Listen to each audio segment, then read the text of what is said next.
वसल्लम। मोहतरम सामीन किराम, द ज़िंदगी मुतालिक मुख्तलिफ मसाइल तासु ता बयानीगी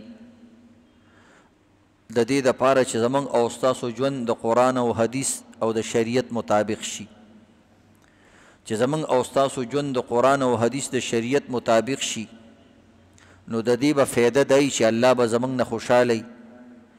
औ ज़मंग ژوند के बचैन औ सुकूनी। अल्लाह रब्बुल इज़्ज़त कुरान पाक के फरमाई वल्लज़ीन जाहदू फ़ीना लनहदियन्नहुम सुबुलना व इन्नल्लाह लमअल मुहसिनीन।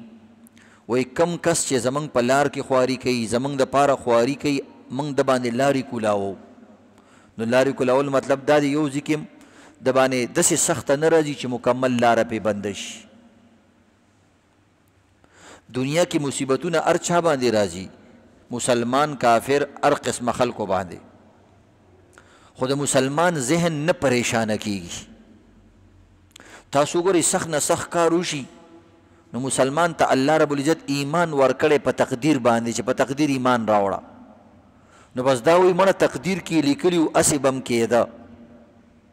न दसर द दज़ल ता सुमर सुकून मिलौश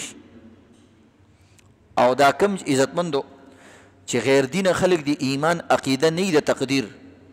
नो अगुई टूल उमर परेशान च दा वली उशू दा संग उशू अरस बराबर नो दा वली उशू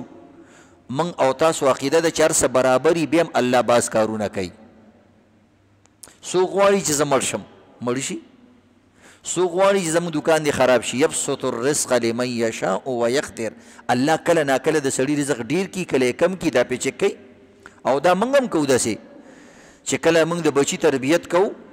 कल वला कमी पैसे वर्कऊ कल ज़्याती वर्कऊ बाज बची ल ज़्याती वर्कऊ बाज ल न वर्कऊ अल कदा कमकल दे दा न पुईगी वही मशर दे वही अकल पपुंदू के दे मंगम वही नो दी तरीके सर अल्लाह रब्बुल इज़्ज़त दा खपल बंदीगान गोरी च दा ज़माना कम हाल के ढेर खुशहालीगी देव जिन अल्लाह रब्बुल इज़्ज़त कुरान की गिलम कई फ़यक़ूलु रब्बी अक्रमन व अम्मल इंसानु इज़ा मब्तलाहु फ़अक्रमहु व नअमहु फ़यक़ूलु रब्बी अक्रमन। वही कल ना कल ज़यो कसबान इनाम कमा इकराम कमा ढेर खकमा नो बेदा ढेर खुशहाली फ़यक़ूलु रब्बी अक्रमन मन ज़द दे लायक मज़क ज़मा अल्लाह माल रिज़्क़ राको माल इल्म राको माल नूम राको स्टेटस राको मर्तबे राकड़ला वही कल बेद दी इंसान व अम्मा इज़ा मब्तलाहु फ़क़दर अलैहि रिज़्क़हु फ़यक़ूलु रब्बी अहानन। वही दा दुमर ज़ालिम दे कल चीज़ों सर ख आलात पिरावलम वही बस दा अल्लाह वर्कड़ा दा हुई चकल ज़द द रिज़्क़ लकम कम फ़यक़ूलु रब्बी अहानन। वही मरा ज़मंग रब मंग ढेर एहानत ओकड़ो ढेर बेइज्जत अकड़ू और दा संग चल दे मंग खो खुशहालीगो ब्याम दासी कीगी पता न लगी ची दासी चल भाई अल्लाह इधर ज़मा दे तरफ ने इम्तिहानी ताकि से चल निश्ता टिक टाके मुंजम दे कबूल दे रोजम दे कबूल दार से दे कबूल दे होते दखबुल ज़ी इम्तिहान ना ले सब नो कमास्ता इम्तिहान वागस्तो नो से चलो शो स्ता ज़ी ताने दे पैदा करे तो बोले ज़रिए जोड़ा शवे और तुम माँ पैदा करे डायरेक्ट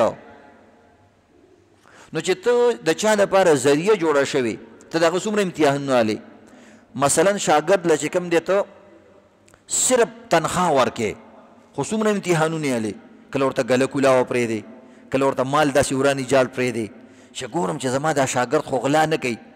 इम्तिहान लू कनालू और दा शान कल प्यासी दावो को अलग हंसे सो चिदई वजह से दा शागिर्द में लग एक चीज़ हुई चले का दुकानदार मालिक हर योशी ता ख्याल दे नो शेमंग खर्च करी अलग हंसे सो दा खुद दो लस दाने वे और दा खुद लस दी बस आगे शागिर्द ता पतो लगी चले का उस्ताद यो योशी ता पाम दे और ख्याल दे नो ऐसे तो दी बंदन दुम रे इम्तिहान न अले नो तो खुज़मा बंदे दार से माकड़ी दी नो जस्ता इम्तिहान न शमा गले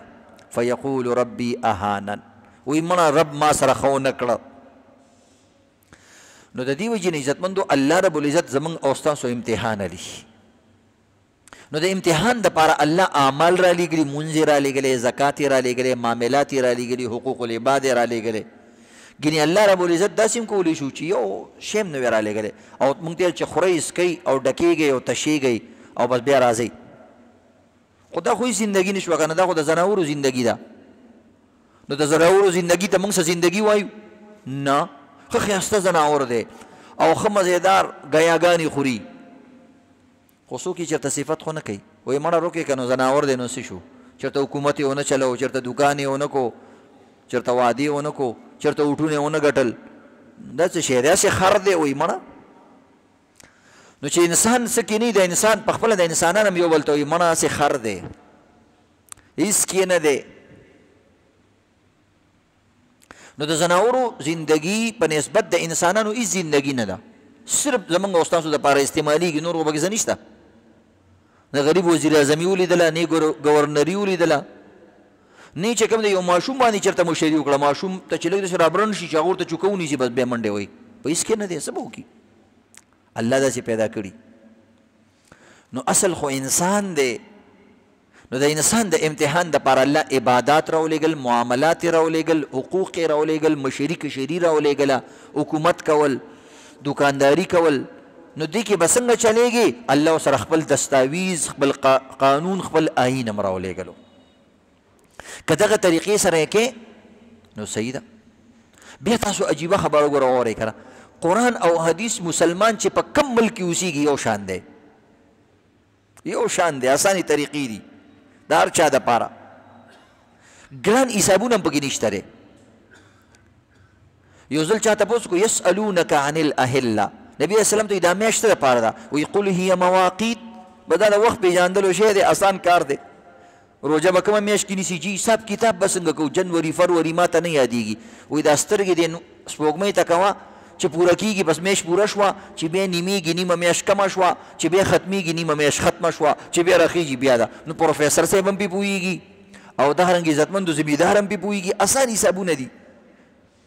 جی مونځ څنګه کوو بس مونځ دا دی چې کوم دی قبل طلوع الشمس وقبل غروبها بس دا ګور غروب شمس دی طلوع شمس دی کله نور پریوزي او کله راخېږي او کله منځ کې بس دې درې ټایمو کې مه کوه باقي کوه د ورځې سر کې کوه ورځې اخر کې کوه ورځې منځ کې کوه اسان حسابونه دي ظهر اثر هر سړی پېژني سار غرمه ماښام نو الله رب العزت عزتمندو ټول مسائل را لیږلي بطور امتحان نو امتحان کې عزتمندو عند الامتحان یکرم الرجل او یهان د امتحان دو صفتونه دي یا به عزتمندو عزت درته میلاویږي یا به ذلت میلاویږي یا به پاس کېږي او یا به فیل کېږي امتحان سړی ذلیله کوي امتحان سړی اوچتوي کامیابوي ځکه چې امتحان ونه شي نو فرسټ نمبر به چاته وی کامیاب به چاته وی او ناکام به چاته وی هر سړی به وایي همچو دیگرې نیست زما په شان بل څوک نشته وایي را مخکې شه دا ګز او دا میدان چې پته دې ولګي نو دا قرآن او حدیث او دا دین د ګز او د میدان خبره ده یو سړی وایي زه تکړه یم نو الله وایي فاستبقوا الخیرات دا د خیر کارونه دي ریس ولګوه چې کم یو مخکې ورسېدلو سم ورسېدلو صحیح ورسېدلو بس ته وګټله او چې پنچر شوې لاره کې او ټانګه ټانګه کېږي او دا حکم کو نه کم بس ځان به درته معلوم شي چې څومره اوبو کې فاستبقوا الخیرات دا خیر دی مسابقه ویلی کېږي چې کله انسان ریس ولګوي پخوا به د ګړدول ریس و د اسونو ریس و نو دې ته به عربیانو مسابقه ویله یا نن سبا عزتمندو د سایکلو او موټر سایکلو د منډې ریس وي انسان خپل ریس وي نو کوم سړی چې ریس وګټي عزتمندو څومره خوشحاله ټایټل ورته میلاو شي نوم ورته میلاو شي نو الله وایي دقه شان به په آخرت کې مي ستا به نوم اوچتي چې دا فلانی کامیاب انسان ان فلان ابن فلان قد سعد سعادة لا یشقى بعدها ابدا دلته دا دومره ټایټل والا شو دومره کامیاب شو چې د نن نه پس به ناکام هم نشي دنیا کې خو یو څو کاله ته ټایټل وګټې نوم وګټې بل کس د باندې راشي وایي هلکه ایوارډ بل یوړلو هغه بل کیسه ختمه نوی ایوارډ جوړ شو هلته داسې نه ده یو ځل کامیاب شوي بس کامیاب او که ناکام شوي ان فلان ابن فلان قد شقی شقاقا لا يسعد بعدها ابدا دا فلانه بدبخت شو فیل شو د نن پس بخورس پسترګو ویني نی وي لکه کافران. مسلمانانو د پاره همیشه دا نشته دی. مسلمانانو د پاره داسې وي چې فیل شي نو به ډیټینشن کې یو بل امتحان کې دوباره بیا امتحان ورکړي زوځي سیمایي امتحان. بعض وخت کې کومه پرچه چې دی پیل وي وایي زه خیر دی آینده دا پرچه بیا ورکا بیا به پاس شي. داسې یي که نه؟ خو چې لازمي مضمون دی فیل کو بس بیا هغې کې نشته دا به نه پاس کېږي. اختیاري مضامینو کې ګزاره کېږي. دقه شان ایمان لازمي مضمون دی چې ایمان د سره نور د سره یو شی هم نه وي که نه همیشه به نه ناکام کېږي. دا عجیبه خبره ده. که بالفرض هلته ته سزا میلو شي بل څه میلو شي شفاعت سره به وځې زوی به د قاري صاحب وي مولوي صاحب سره به د تعلقات وي هلته هم دا قیسې چلیږي ښه خو هلته جایز څیزونو کې چلیږي. هلته څه کې چلیږي؟ جایز څیزونو کې. چا سره یې سخي کړي که نه لکه زوی دې عالم کړی دی نو خواري دې کړې ده دا داسې نه شو لکه هغه چې بچ کړي دا داسې شو لکه تا په خپله ځان بچ کو ځکه خواریو سره تا کړې ده. د عالم عزت دې کړی نو دا ستا کار دی تا عزت کړی کار نو د دې عزت ثواب درته میلاویږي. نو دنیا آخرت کې د خپل عمل ثوابي هر ثواب چې سړي ته میلاویږي. نو د دې وجې نه عزتمندو انسان هر وخت امتحان کې دی او امتحان په ورځو کې د هلکان څومره یریږي چې چا تیاري کړي هغه هم یریږي چې پرچه ورته ټوله یاده وي بیا هم یریږي هسې بې څه به د دې ورو وي. دې وجې نه الله رب العزت وایي که د آخرت د امتحان نه خبر شوی هر څه به میر شي. څه مطلب؟ کله نا کله دلته امتحان وي سړي نه روټۍ یروي. الله وایي د آخرت امتحان کې به خلکو نه خپل بچي میري خپل مور او پلار به هم تېري. دومره سخت امتحان دی. ان زلزلة الساعة شیء عظیم. الله وایي د زلزله د آخرت نه ده د قیامت وایي دا ډېر لوی شی دی چې الله ورته لوی وایي نو سوچ وکړه. یوم تذهل كل مرضعة عما ارضعت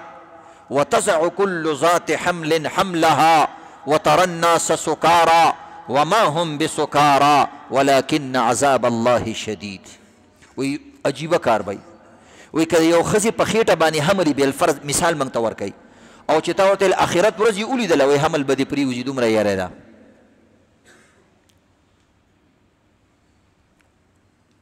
او د مرضعې ښځې نه د پی ورکوونکي ښځې نه به خپل بچی میر شي. د کومې ښځې چې بچی وشي که نه په دې وخت کې د ټولو نه ګران دی ته دا خپل بچی د سرکوز یې خاوند نه ورته بیانوي دومره او نه دې خاوند ته دا ښځه به یې دومره ګرانه یو خپل زما بچی زما بچی زما بچی. هغه ښځه چې چا ولا بچی راوړي هغه ته چې کوم دی یو ځل هم نه ګوري بچی او بچی او ښځه هم داسې کوي. نو دا بچی انسان ته د مینې یو مثال دی چې په دغه وخت کې یو ښځې چې ماشوم شوی او ته ورته چې ته راځه واده له وایي د دې بچي به مې څه کېږي نه دې نه بغیر نشم تللی دا ماشوم چېرته هم نه پرېږدي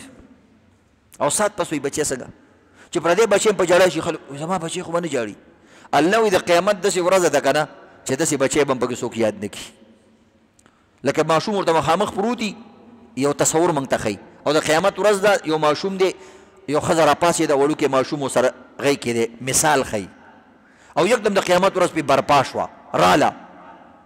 او دا ماشوم چغې او سورې وایي چې مثلا پی وایي مور به یې وله نه ورکوي چې زه بچی خپل غم کوه. حالانکې په داسې وخت کې دا د میړه غم هم نه کوي ښځه د مور پلار هم غم نه کوي د ګاونډیانو غم هم نه کوي وایي په قلار کښېنه ماشوم مې جاړي او ماشوم له الله وایي بیا به چې کوم دی د ماشومانو پلار هم نه پېژني. او وی وتر الناس سکارا وی دا به څنګه چلي وی مړه داسې کار به وي که نه لکه د نشیانو یو سر لکه ټول کسان چې ګنګ سي بعض وخت داسې کار وشي که نه هغه علاقه ټوله ګنګ سي وی د قیامت په ورځ به دا ټول داسې ګنګس وي که نه چې دا زلزله وګوري. وتر الناس سکارا ته به ګورې وایي که ټول چېرته نشیان دي ټول پوډریان دي په ځان نه دي وی چې څه نشه به وي وایي وما هم بسکارا هلته سرګټ مرګټ دا قیسې نشته دی چې ته وایې ورور د قیامت ورځ ده او مخکې به ته یو کش وو چې لږ طبیعت هم برابر شي وایي هلته دا قیسې نشته. ولکن عذاب الله شدید دا یو عذاب دی دا به په ټولو وي دا د قیامت ورځ چې کوم دی یره نه ده دا عذاب نه دی خو لکه یو مثال ته سړي ته ووایه لکه یوه شطانۍ والا غوښتې نو روب پرې راځي، فوجي ماما غوښتې سړي باندې روب راځي، مشر پلار غوښتې نو دا به داسې وي عزتمندو د الله رب العزت د حساب کتاب د تلې به یو روب وي. پیغمبر به م یریږي، غیر پیغمبر هر یو کس به یریږي. نور کسان خو به د ګناهونو د وجې نه یریږي، خو پیغمبران او نیکان به د الله رب العزت د ادب د وجې نه یریږي. یره دوه قسمه یي که نه،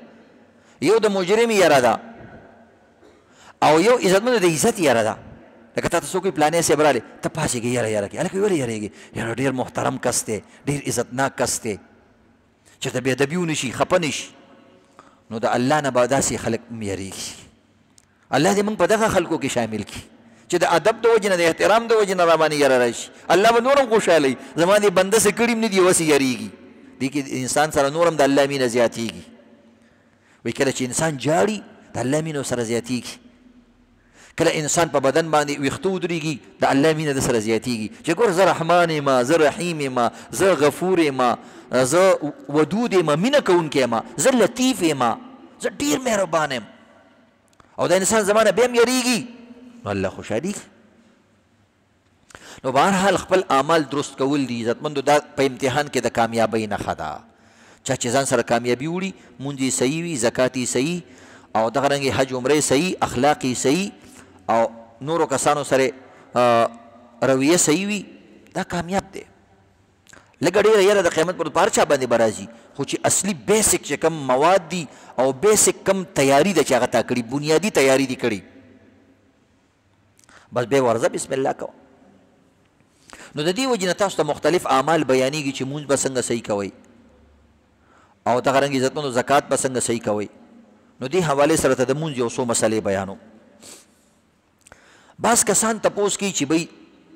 د ماښام په مونځ کې چې کله امام سره مقتدي له یو رکات میلاو شي، امام راشي، امام ولاړ وي، 2 رکات یې کړي وي، ته په 3م رکات کې راشي امام سره میلاو شي، نو دا انسان به بیا په خپل 2م رکات کې او په خپل 3م رکات کې یو رکات خو امام سره وکړو، امام سره به ناستم کې، خو بیا ورپسې 2م او 3م رکات دی، نو دې کې به ناسته کوي که نه کوي. نو او چې کم انسان د ماښام په مونځ کې په 3م رکات کې امام سره میلاو شي، نو امام سره به هم کینی، د دې نه پس به هم کینی او بیا به هم کینی. دا یو مختصره مسله ده. په دې کې یو انټرسټینګ مسله بله ده، یو عجیبه مسله ده. بعضې کسان سوال کوي، وایي جي هغه کم مونځ دی چې په هغې کې 4 قاعدې پرله پسې راځي. 4 قاعدې، قاعده خو پېژنې که اتحیات، ناسته، تشهد. وایي داسې کم مونځ دی چې پرله پسې هر رکات نه پس به کښېنې. مونږ خو چې 4 رکاته مونځ کوو 2 رکاتو نه پس کښېنو که نه، که 3 رکاته مونځ کوو هم د 2 رکاتو نه پس. وایي داسې کم مونځ دی چې هر رکات نه پس پکې ناسته ده. نو دا د ماښام مونځ دی، خو داسې صورت یې داسې دی چې امام په 2 رکاته کړي وي او قاعده کې ناستي او ته راشي امام سره شامل شي، نو په دې کې 4 پیرې پرله پسې ناسته راځي، هر رکات نه پس باقي شروع کې هم کېناستې امام سره په 2م رکات، خو هغه رکات خو تا نه دی کړی، خو ناسته دې وکړل اتحیات، یو اتحیات شو، بیا امام پاسېدو 3م رکات ته، نو د 3م رکات نه پس بیا امام کینی، نو څو ناستې شوې؟ 2. بیا چې کوم دی عزتمندو تا نه څو رکاتونه تللي دي؟ 2. یو خو دې وکړلو، نو د 2م رکات چې ته بیا خپل کې د هغې نه پس به بیا کینی، نو څو پیرې ناسته شوه؟ 3. او بیا چې خپل 3م رکات وکړي نو بیا به کینی 4. او پرله پسې امام سره هم کېناستې، بیا په بل رکات کې بیا امام سره کېناستې، بیا دې چې خپل 2م رکات وکړو بیا کېناستې، بیا چې د خپل 3م رکات وکړو بیا کېناستې، 4 پیرې پکې کېناستې او مسلسل. نو دا د ماښام مونځ دی. عجیبه سوالات وي. نو دې ته د 4 قاعدو والا مونځ وي. بعضې ملګري تپوس کوي قضا مونځونو طریقه څه ده؟ کومو طریقو سره موږ نه مونځ تلی دی، ډېر مونځونه رانه قضا شوي، اوس کومو طریقو سره کولی شو؟ نو دې کې 2-3-4 طریقې دي چې کومه طریقه انسان ته اساني هغسې کول پکار دي. بعضې کسان وایي چې ټول په یو ځل وکړه، صحیح ده که کولی شي دومره ټایم د سره یي ډېره ښه ده، خو اوس ته جو انټرنیشنل بیلماز دی نو بس دا دونه ډېر مونځونه به په یو ټایم څنګه کې نو جی بلې څه طریقه ده بلې څه طریقه ده پهله خو مونځ نه دي قضا کول پکار بعض روایتو کې راځي چې انسان مونځ قضا کوي د جهنم په دروازې نوم لیکلی کېږي مطلب د دې دی چې لکه د جهنم لاره دی هغه لیسټ کې د ځان واچو اوس تا مخکې خپله خوښه ده واپس د ځان راوباسي قضا مونځونه دوباره وکړه نور مونځونه په ترتیب کا او که لیسټ کې د نوم واچولو چې غم مه کوه چانده به رالیږم سات په سات به چې کوم دی مونځونه نه کوم نو په ورو ورو دی نوم پکې مستقل کېږي پرمننټ دوه قسمه جاب وي که نه یو چې کوم دی پرمننټ جاب وي چې انسان ته مستقل د حکومت طرف نه میلاو شي یو عارضي جاب وي نو بهرحال عزتمندو قضا منځونه څنګه طریقې دې ته خیال کوه بچه قضا منځونه څه طریقې سره کې نو چې چا نه شپږو نه کم منځونه قضا شوي هغوی له خو په کار دا دي چې زر تر زره د بل مونځ نه مخکې وکړي انتظار نه دي کول په کار دوه درې منځونو کې عالمان بعض وایي چې تا ته یاد وي نو بل مونځ دې بیا نه کېږي تر څو پورې چې شپږو ته نه رسېدلي دا زر زر قصه ختمه وه ترتیب ته ځان برابر کا خو نن سبا خو اکثر خلکو نه ډېر منځونه تلي نو چې کله د شپږو منځونو نه انسان نه قضا زیاته شي بس بیا ترتیب ساقط شي ترتیب ختم شي بیا مختلفو طریقو سره دا کولی شي ځکه اوس د ورور کار دی ډېر خراب کړی دی دا اوس نږدې نه پوره کېږي بس الله د سر رعایت کوي خو ګناهګار ډېرې زر تر زره ترې ځان خلاصوه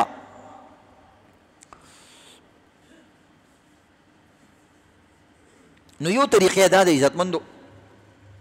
چې ډېر ډېر مونځونه په یو ځل کوه مثلا غرمې نه پس ودرېدلې ظهر نه بعد یو 5 ورځو مونځونه په یو ځل وکړه پهله سهار بیا ظهر بیا ماښام یو ورځ پوره کړه بیا بل یو طریقې دا ده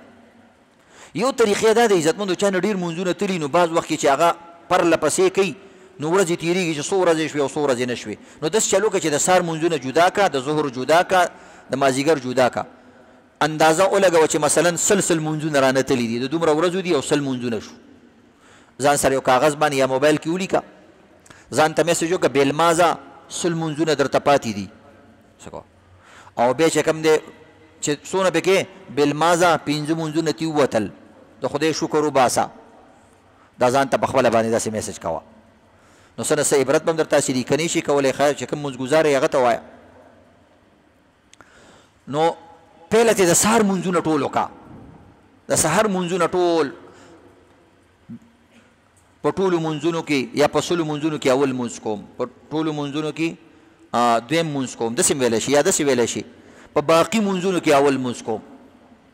په باقي مونځ کې اول کوم بس روزانه هم دقه یو نیت کوه زړه کې راوله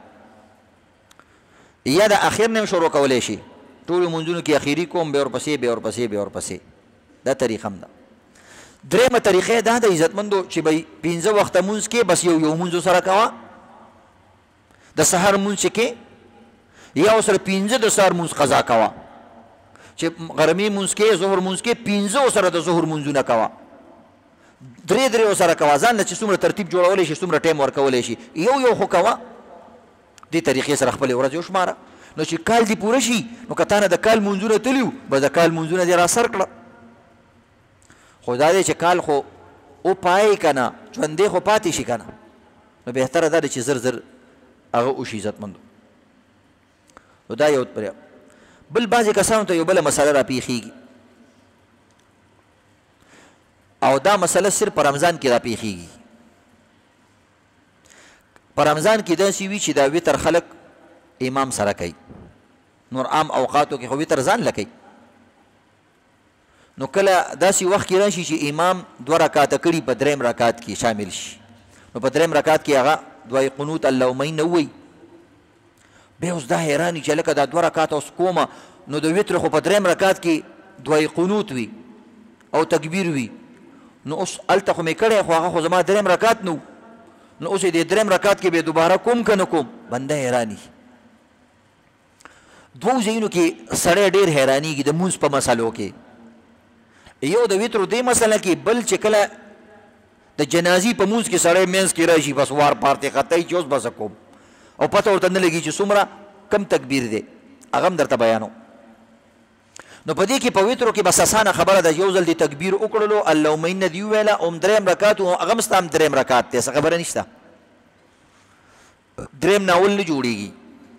نو تا نه لومبني دوه رکعتونه تللي دي بس لومبني دوه رکعتونه دې وکړل او هغه لومبني دوه رکعتونو کې اللهمین او تکبیر نشته بس قصه ختمه بس ترتیب دی نه لږ ګډ وډ شو ثواب ستا کم شو او کم کس چې پوره رکعتونه امام سره کړي هغه ثواب زیات او ستا ثواب کم نور پکې څه خبره نشته دریم دغه رنګې جنازه کې چې انسان راشي ډېر حیران شي او جنازه هلته د لږ ټایم کاري ټول د 2-3 منټو مسلې زیات نه 15 منټه نو چې کله شروع نه انسان راشي خو په سړي ته پته لګي چې بس تکبیر دی دې تکبیر کې اول تکبیر کې سبحانک اللهم که سورت فاتحه سره هم پکې ووایه نو دا هم ویلی شي او دویم رکعت کې درود شریف دی دویم تکبیر نه بعد او دریم تکبیر نه بعد دعا ویل دی اللهم اغفر لحینا که نه درځي اللهم ربنا پکې ووایه او دغه رنګې په څلورم تکبیر نه پسې هم نشته سلام دی نو کله منځ کې سړی راشي نو پته نه وي الله اکبر هلته خو چونکې امام په جهر باندې مونځ نه وي نو دې وجې سړي ته پته نه لګي چې دا اوس دویم دی که دریم تکبیر دی نو بس راشه الله اکبر وکړه کله ټول تکبیرونه شوي بس سلام ته نږدې د الله اکبر وکړي نو دا یاد لري عزتمندو په جنازه کې دوه څیزونه فرض دي یو ودرېدل فرض دي چې ودرېدی شي قیام په ناسته جنازه نه کیږي بیسا نفل مونځ کیږي خو جنازه نه کیږي دویم نمبر تکبیرونه پکې څلور فرض دي دا به خامخا الله اکبر الله اکبر الله اکبر الله دا څلور به خامخا وي چې جنازه کې دا مو نه ویل نو بیا راغلی څه دپاره څه تصویران خو دل نه وباسي چې ودرېږي او سټایل کې او سټایل کې نه دغه تکبیرونه به کې که نه چې دا هم ته نه شي کولی نو څه به کې بعض وایي ماله جنازه نه راځي موږ تکبیر خو درځي که نه تکبیران خو کافران لم ورځي نارای تکبیر الله اکبر او ودرېدلی هم شي نو نور څه غواړئ بانی نه دي کول پکار څه نه څه درجه کې خو جنازه کوه که نه چې نور د لیس هم نه درځي درود شریف هم نه درځي مثلا دعا هم نه درځي نو تکبیرونه خو درځي که نه نور امام صاحب ولاړ دی غم مه کوه هغه هر څه ویلي دي که خدای بخي به هغې به مو بخي او که نه بخي نو ستا په دعا هم به نه بخي نو بس الله دې ورته خیر پیښ کړي او الله دې موږ ټولو ته خیر پیښ کړي هغه پسې خو بیا هم چا جنازه وکړله پته نه کړي زموږ به جنازه هم نصیب شي او که نه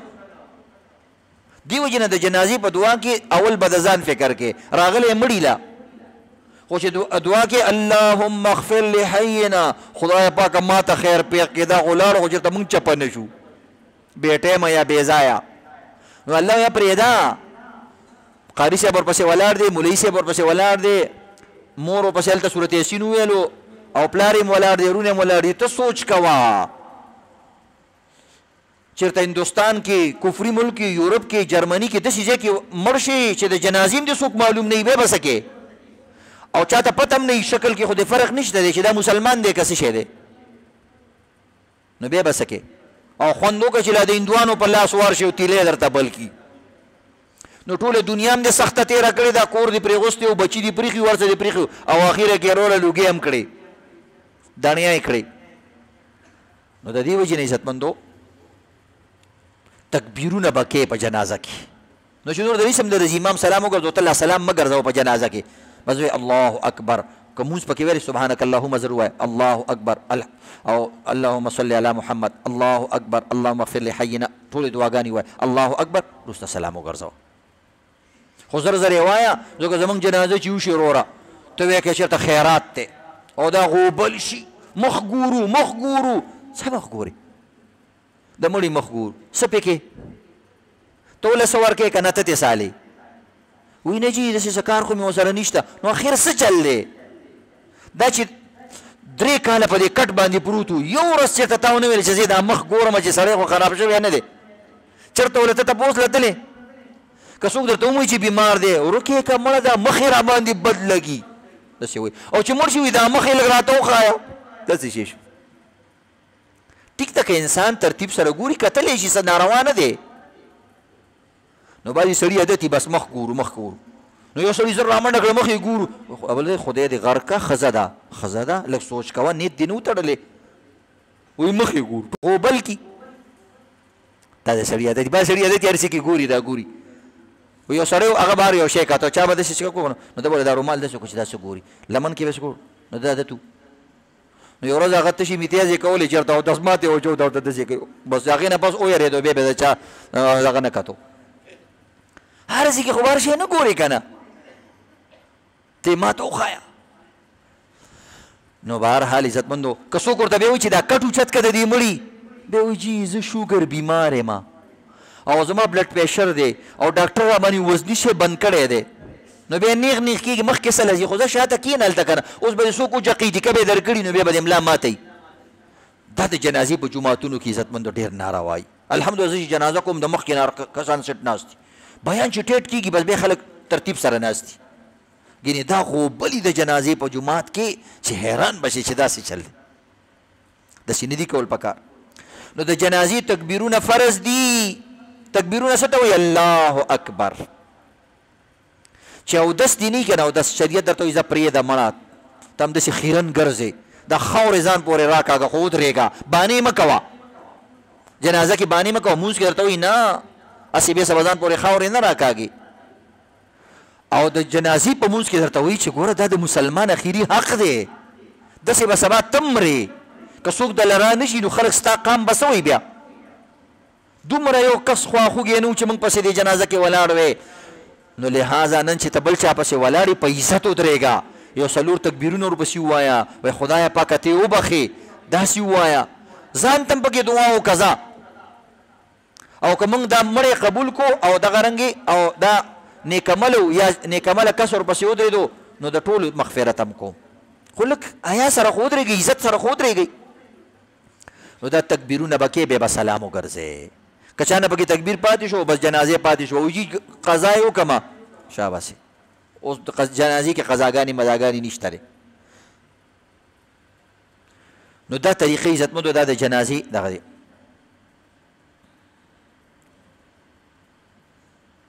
بعض وخت یو سړی وایي جي قضا مونځونه کومه دا مسلې تپوس کوي چې مونځونه رانه قضا شوي دي خو راته یاد نه دي زمونږ ذهن د دین په کارونو کې عزتمندو ډېر زیات کمزوری شي ډېر کمزوری شي او دوکان کې 200 ایټمې پروت یو موږ ته پته او کال پسې حساب کوو یو شی پکې غیب هلکه پلانې شی ما راوړی دا خو ما قرض کړی هم نه دی دا څه شو راشه کې راځي لا دا د کال زوړ شی چې د بزیره استاد راوباسي دا څیزونه 200 نه زیات دوايانې د میډیکل سټور په دوکان کې که نه او شاګرد ته چې پلانې وي چې پیناډال راواله کله کله هم داسې راري ګوري مو ته نه راري زه ورته دومره یادي په پټو سترګو باندې موږ کپړه ګز کولی شو په پټو سترګو معلومو چې کومه کپړه ده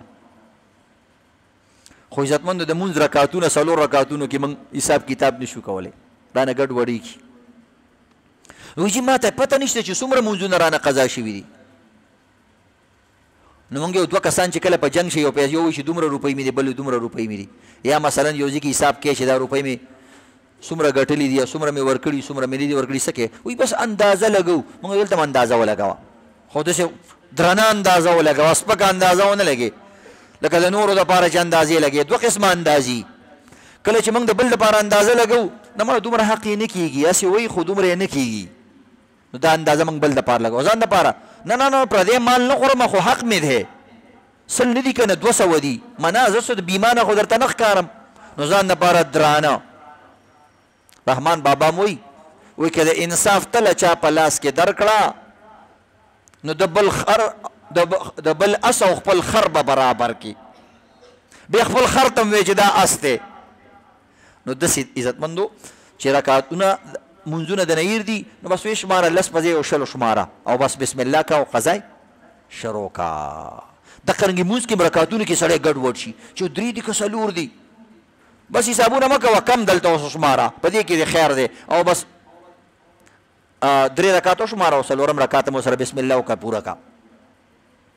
او بس که شک دی ډېر اخره کې سجده سهو وکړه بس مونځ دې صحیح شو ډېر به شکي ځان نه جوړې یو بل عزتمندو مسله ده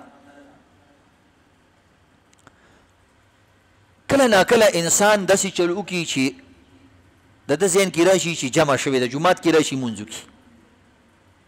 پته ورته نه وي وروسته چې کوم دی بیا جمع ودرېږي لا خو جمع نه ده شوې یا یې مثلا کور کې مونځ کړی دی دکان کې وکړو داسې تېرېدو پته ورته ولګېده چې لکه جمع خو لا ولاړه ده وایي زه بیا وکړم نو فرض مونځ یو پیری نبی اسلام صحابه فرض مونځ یو پیره کړی دوباره فرض کې نشته دوباره به دا یو مونځ دی یو پیره کول دي نو اوس څه کول پکار دي آیا د پسې فرض مونځ والا پسې ودرېدی شي که نه او د نفلو پر نیت باندې ودرېدی شي هغه فرض کوي ته نفل کوه خو نفل مونځونه په ماسخوتن کې ودرېدی شي او دغه رنګې په ظهر کې ودرېدی شي د ماښام مونځ کې ځکه نشو ودرېدی چې 3 رکعاته نفل نه د مازدیګر مونځ کې ځکه نشو ودرېدی مازدیګر مونځ نه بعد نفل نه کېږي سحر مونځ کې ځکه نشو ودرېدلی چې سحر مونځ نه بعد هم نفل نه کېږي نور خاته پورې نور نه خاته نه بعد بیا اشراق شروع شي نو دې کې داسې کولی شي بعض وخت کې سړي مونځ کړی وي زه زوړ مونځ به ورپسې وکړمه څه ورپسې وکړمه زوړ مونځ نو دا داسې دی لکه یو سړی داسې رواني بل داسې رواني نو امام وروره بل طرف ته روان دی ته به بل طرف رواني داسې نه کېږي یو وخت کې یو ټایم والا مونځ کولی شي نو دا هغه نه چې ایک تیر دو شکار بس که نه نفل پسې وکړه فرض مونځ دې نه کېږي مثلا ته د مازدیګر مونځ کې او هغه د ماسخوتن مونځ کوي ته یاسې هم 4 رکعاته دي بس مړه ودرېږه ورپسې د غرمې مونځ هم 4 رکعاته دي نه داسې نه کېږي یا تا نه زوړ یو ماسخوتن مونځ تلی دی او امام اوس ماسخوتن مونځ کې دی وایي زه مړه هغه زوړ مونځ نیت ورپسې کوم الله اکبر نو داسې نه کېږي عزتمندو حاضر پسې به حاضر مونځ کې بله یو مسله ده تکبیر تحریمه د دې ډېر اهتمام کول پکار دي د دې متعلق یو 2 مسلې دي تکبیر تحریمه د مونځ اولنی تکبیر ته وایي اول چې انسان کوم تکبیر کوي تکبیر تحریمه دې ته تحریمي والا تکبیر د دې وجې نه وایي چې دا تا باندې دا څه کارونه حرام کی یعنی خوراک څښاک اوس نشي کولی بس مونځ ته به ودرېږي دا به سر ته رسې دې ته وایي تکبیر تحریمه دا نوجوانان یا بعض وخت کې هلک راشي جمع ولاړی نو کله کله تکبیر هم نه وي بس ډایرک ودرېږي دا یاد لرئ تکبیر تحریمه چې تا نه ده ویلې ته مونځ کې شامل نه یي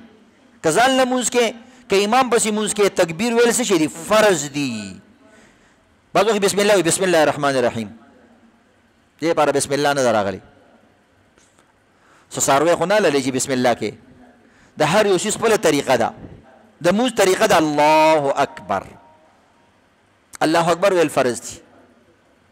نو که الله اکبر دې ونه ویلو او امام پسې دې دا ټول رکعتونه وکړلو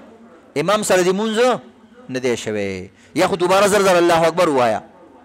او که و دې نه ویلو نو بس بیا به ځان لمونځ کې دویمه غلطي د تکبیر تحریمه کې دا کېږي تکبیر تحریمه چې کله امام سره سړی مونځ کوي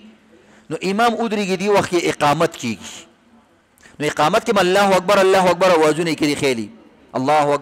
اکبر نو به دا خو دومره سوچ ورته نه کوي چې دا د امام صاحب اواز دی که شاته بادام ګل ماما ولاړ دی د هغه اواز دی به دا غریب دومره دغه دی الله اکبر نو امام له الله اکبر نه دی کړی دا مخکې نه ورباندې ولاړ دی ما مشمېره درګډې نو دا طریقې سره عزتمندو مونځ خو دې شروع شو خو د جمع مونځ دې شروع نه دی ځکه چې امام نه دی شروع نو چې انجن نه سټارټ شوی وروسته ډبې روانېږي څنګه روانې نو چېرته زلزله وه ډبه وخوځېده خلکو یې ګاډی روان شو کېناستو بګیچې وکړو د انجن نه سټارټ هم نه ډبې ته روانې ولې خیر شه ډبې ټولې تابع وي د انجن د امام نو د امام د تکبیر نه که د مخکې تکبیر وویلو هم جمع کې شریک نه وي لاس کې د وروسته وتړل خیر دی څه خبره نشته خو تکبیر به د امام نه وروسته وی بعض وخت کې دا تکبیر هم ووایي خو هغه اقامت والا تکبیر سره تکبیر الله اکبر دا وایي الله اکبر نو مونځ یې نه کېږي ځکه امام لا ولاړ نه دی نو څه ته الله اکبر نو دې ته سوچ کول پکار عزتمندو چې کله امام الله اکبر یا بالکل متصل هغه سره ووایه یا یو ټکی وروسته هغه وایي الله اکبر چې اکبر وایي ته الله شروع کا یا یو ځای ورسره ووایه هېڅ خبره نه خو چې امام تکبیر ختم کو بیا دې وویلو بیا هم صحیح ده